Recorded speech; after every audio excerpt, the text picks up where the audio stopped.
Hey everybody, welcome to the garage. A couple of months ago, I replaced a part just like this almost, and that was the door mode actuator for the defrost on this Jeep TJ.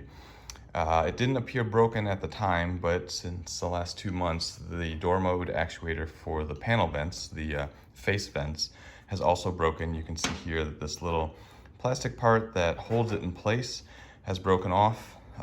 It's not in the hole that this goes into, so it's probably at the bottom of the air conditioning box floating around, or it might come out at some point through the floor vents, I don't know.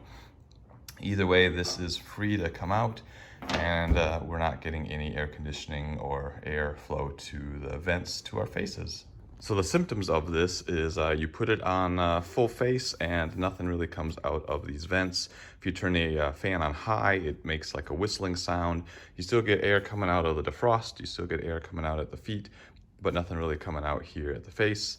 And that's probably because your door mode actuator for the panel vents is broken, like I just showed you. So we're gonna go ahead and replace it, just like we did for the defrost actuator just a couple months ago. You can go check that video out for maybe a more thorough step-by-step. First thing that I like to do is remove the trim piece and the metal plate that is here underneath the steering wheel.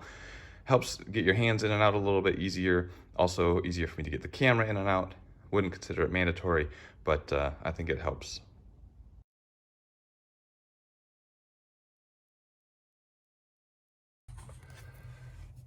Now, if you're like me and the part's already broken, the actuator lever itself will, the plastic piece will just come right out of that hole. But if for some reason you have a little bit harder time getting that out, good, easy first step is to remove the actual actuator. And it's just pressed on. It's a tight fit, but it's pressed onto a couple of posts. So you really just need to pull back here on these plastic parts, just pull it straight out. And you can get it off. Now mine is already detached from the arm, but if you look up here at the one for the defrost, there is a metal retainer ring that you need to keep because it holds the metal arm here onto the lever. But take that off, and then you can get the metal arm off of this lever. And if the lever here is already broken and no longer in the air conditioning box itself, then it should be pretty easy to get this apart. Otherwise, you're going to need to take the actuator itself off and kind of loop the arm over this to get it to come off. And you'll see that a little bit when we go to reinstall it. But so I moved the defrost actuator out of the way, and now you can see clearly into the hole where this panel vent lever goes into. And there's no parts left down inside that hole, so I just need to line up the keyway, that flat edge, and push it in, and it should slide in and hopefully snap in with no problem.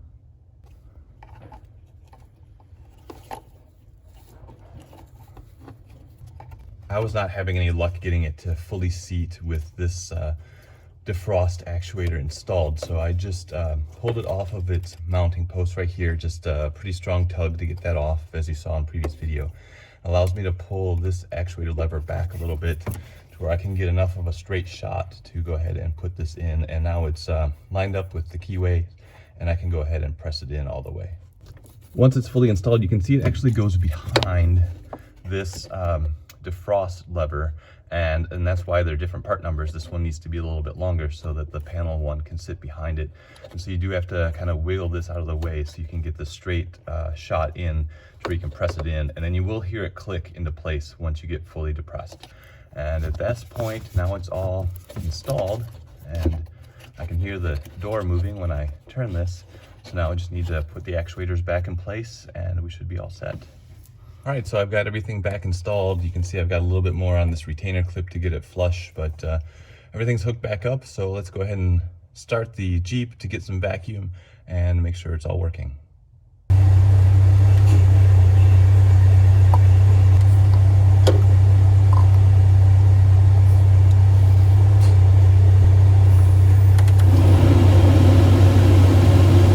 The doors are all moving now, the actuators are all working, and the best news is we do have flow now out of our face vents. So that problem is solved. Hopefully this video has been helpful. I'm going to go ahead and put all the pieces back together, and this video is done. If you have any questions, drop them in the comments, and if you like what you're seeing, subscribe to the channel. Lots more stuff to come. Hopefully they'll be helpful to you as well. Until that next video, have a good one.